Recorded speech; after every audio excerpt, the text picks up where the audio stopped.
What works? Ripple, XRP Ledger connects everything. Okay? The prices are cheap. It's never been hacked. Businesses use it. The biggest, let's put this, not the biggest banks in the world, all the banks of the world. Crypto home. When should a person buy crypto? Now, I'm not a financial advisor. I can't tell you when.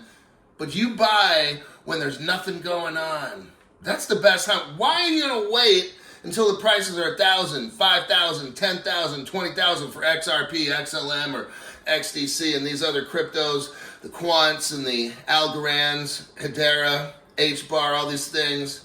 What I did, see, because right now, if you look, what's going on with the prices, let's just talk prices, okay? I know I'm not using this for hype purposes. What I'm trying to do is show you something.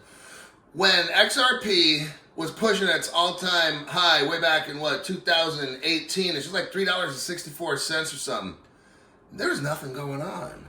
Way back. They had not had any kind of clarity.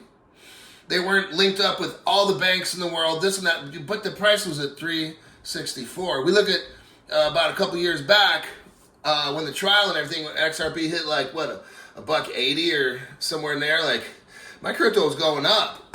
Now, we've had all this adoption, all this tokenization. My show today in the morning was about all the global connections that Ripple has, yet the price, 50 cents? Like, what the hell, right? I don't have all the answers. I know they're suppressing this. I believe there's a private ledger, and if we could really see that, I'll bet you the price is at least at 1,000, okay? All these banks are tokenized. Have you watched my show? Everybody's tokenizing. Yet, where are they tokenizing it at? Because it sure as heck is not on the XRP ledger that we see, right? This is what's going on. I've read article after article today. I had like 15 articles. Everybody's tokenizing. Price of XDC is what? A nickel? XRP is 2 quarters? I don't know where XLM is, Stellar. 30 cents or 20 cents? Like, does this make any sense? No. Look, okay, I'm speaking to the adults in the room, all right? Business runs the world, all right? Trading runs the world. Not what you want.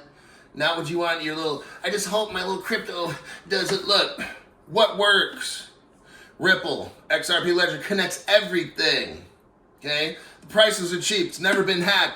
Businesses use it. The biggest, let's put this, not the biggest banks in the world, all the banks of the world.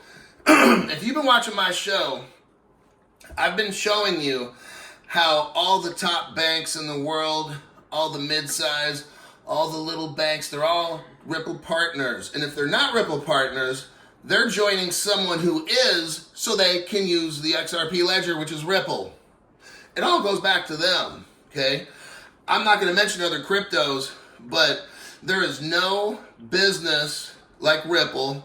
There's no ledgers out there that are coming up in the news. I look at the news. Look, I'm not trying to ignore other cryptos. They're just not popping up. Ripple's and the XRP Ledger, XLM, XDC, they're popping up so much every day.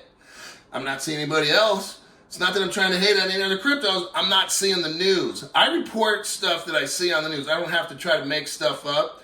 But every place I look, every government is coming up. XRP, XLM, XDC, all these. That's what I'm seeing when I dig for news. Hey, that's what, look, each of these cryptos that are good, the good cryptos, not like the fake ones out there, like the 25,000 cryptos that like Pepe and Evil Pepe and Pepe's grandmother and Pepe's dog or whatever it is now. The good cryptos, okay? XRP is designed to move massive amounts of big dollars, okay? But what about little people like you and me, okay? Last time I checked, I'm about $1 billion short of being a billionaire. But people like you and me struggling each day to make it. That's where Stellar comes in. XLM. Jed designed Stellar. Now, I'm not going to get into it right now. I've done all the shows on it. But Jed, from what I've studied, was really big on trying to bring financial freedom to everybody. Okay?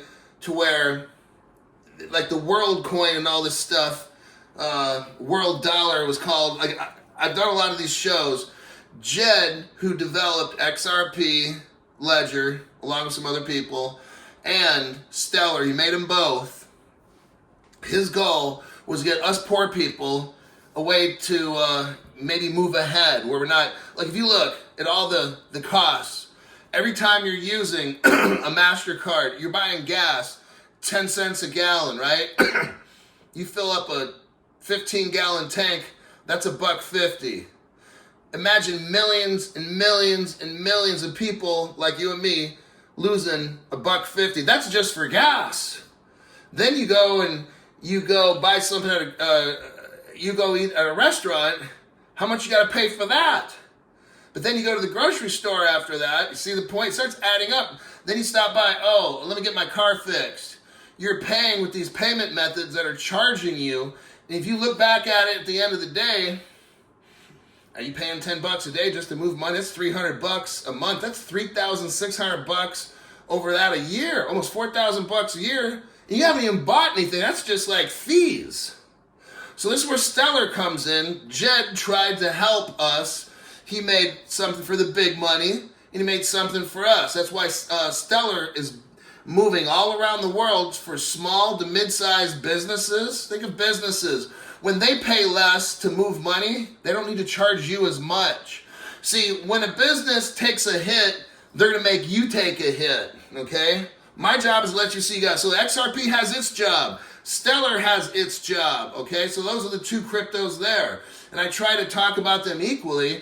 And then guess what even? You got your IOTA, your HBARs, and these other cryptos assist the X cryptos to do their job. So they all work together. If they're good cryptos, they work together to help save us money. That's my point. What Bitcoin does is it mimics, from what I understand, how the legacy banks work. So a Lightning Network might say, oh yeah, we can convert stuff for you.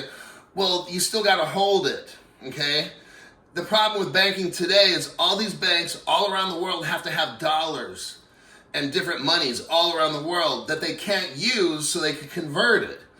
Ripple's solution to that is let's have a liquidity hub, and then the banks don't have to hold the money. So the only difference with this Lightning Network and with the Bitcoin is that they still have to hold it and to be able to convert it. So if I want to send you a Bitcoin, but you don't want it, but you want something else, see, with Ripple's liquidity hub, it's the transaction's done in 2 to 5 seconds, and there's a digital exchange, and all that the XRP is a bridge currency. It's not actually the money. Ripple's, I mean, you could use it as the money, but Ripple's using it as a bridge. It was designed that way from the beginning. It's a bridge for transactions. So if you live in Mexico and you want to send a peso to your friend in Russia, but your friend in Russia doesn't want the peso, wants the ruble, that's where the beauty comes in with the XRP liquidity exchange, because it'll convert it. So these different parties don't have to hold it like you do with Bitcoin. You have to hold it in order to send it. That's what I gather with the Bitcoin Lightning Network. It's not a liquidity hub like Ripple. They're totally different. And you know what? Here's what I'm thinking. I'm thinking of all these billionaire credit companies making so much money. Gee, I wonder what Rolls Royce will buy this year, honey. I wonder how many, if I can get these Submariner Rolex next week. I heard it's on sale. It's only $50,000. They're making all this money because of us. And when I hear that, it makes me want to just hope. Crypto Hope. Crypto Hope.